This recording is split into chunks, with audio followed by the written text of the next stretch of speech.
మీకు నీతి సూర్యుడు ఉదయించును. మలాకి 4:2.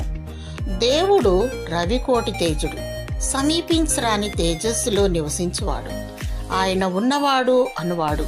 ఆయన ముఖము మహా తేజస్సుతో ప్రకాశించుచున్న సూర్యుని వలె ఉంటుంది. సూర్యచంద్ర నక్షత్రములను ఆయన ద్వారా సృజింపబడినాయి కదా. సూర్యుని కాంతి కిరణాలు సెకనుకు ఎంత వేగంగా పరిగెడుతుంది.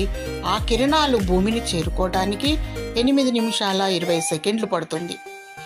మరియు దేవుని సృష్టిలో అతిపెద్ద కాంతిగల నక్షత్రాలు కూడా ఉన్నాయి. అయితే ఆ నక్షత్రాలు లైటింగ్ ఎంత వేగంతో పరిగెత్తినప్పటికీ భూమిని చేరుకోగలవు. దేవుడు ఉన్నవాడు అనువాడు.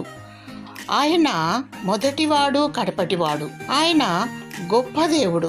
ఆకాశము నా సింహాసనము, భూమి నా పాదపీఠము అని సెలవిచ్చాడు.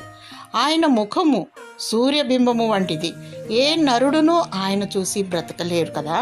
ప్రభువైన యేసుక్రీస్తు నేను లోకమునకు వెలుగును అని సెలవిచ్చాడు. ఆయన నీతి సూర్యుడు.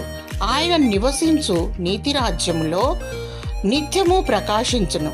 ఆయన సన్నిధిని కాంతిని పొందుకొని నీలో ఉన్న చీకటిని పారద్రోలు. దేవుడు నీకు నిత్యమైన వెలుగుగా ఉండును. నీ దుఃఖ దినములన్నీ సమాప్తమగును. దేవుడు నీకు వెలుగుగా ఉండి నిన్ను నడిపించి ఆశీర్వదించి దీవించునుగాక. ఆమేన్.